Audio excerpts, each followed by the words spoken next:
How's it going, ladies and gentlemen? My name is Michael Thurville, photojournalist and sociologist here at VEDA World News. Today we have Nick Tran.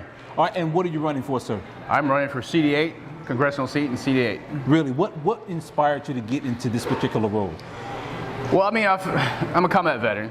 Okay. I fought in 3 separate wars. I came here as a Vietnam War refugee. Really? Yeah, I lost my country to communism. Okay. At the age of 5, came here and was rescued by an American destroyer while we were stranded out in the ocean.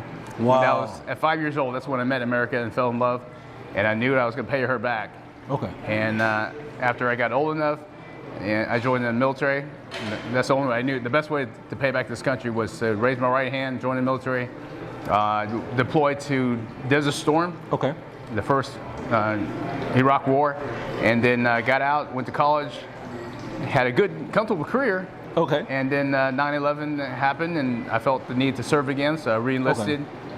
Tried out for 20th Special Forces. I went to Afghanistan, fought in there, and then fought in Iraq. So, you know, spending most of my life fighting in 3 different wars, seeing our country get destroyed from within was not something I'm okay with. Now let me ask you a question. We just had recent developments this morning with Delta operators conducting an operation in Venezuela. Do you care to speak on that for a brief second? I know that it was a good operation. We took Menudo and his wife out, but it was almost deja vu how the Venezuelan people are celebrating in the streets. I remember that. You know, the Iraqi people were celebrating in the streets with Saddam, but we just have to see how it turns out. As long as we don't occupy Venezuela and let Venezuelans decide who their leader should be, I think it might turn out well. Now, what are the 3 things that you're looking to do if elected into office? Well, obviously the first thing, you know, most politicians will talk about closing their borders, but the truth is the borders closed under President Trump.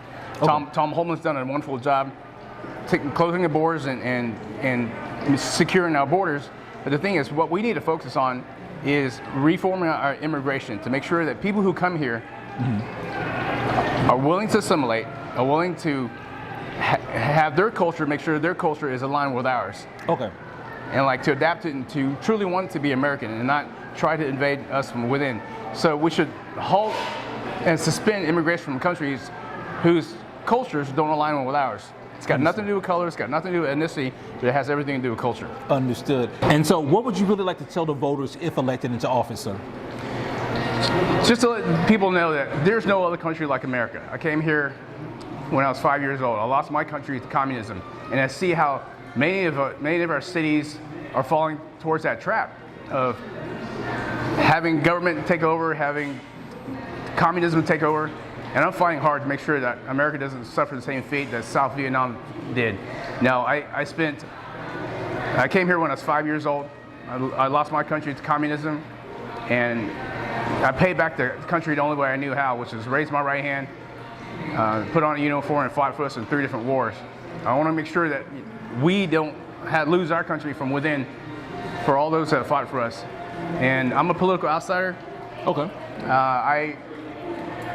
I am not going to go into office to make a career. I've soared the term pledge limit. I'm only going to serve 3 terms. 3 terms. I won't take money from outside PACs from other countries. That is a very specific question I would like to ask you just because you stated that. Oftentimes people will take the position that the Israeli lobby controls a lot of politicians and people in Congress. If elected, will Israel control you and their lobby? No foreign entity will control me. Only we, the people, will control me. I believe Israel has every right to defend ourselves, but it doesn't mean that they get to influence our elections or our politics. Understood. Now, where can people find you?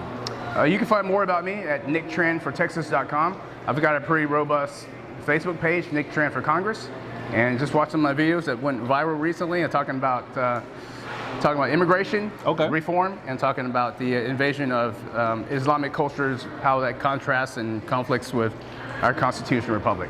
Understood. Well, it's an absolute pleasure to see and meet you today, sir, and I'm wishing you the best on your run. Thank you. Appreciate it. Thank you, sir.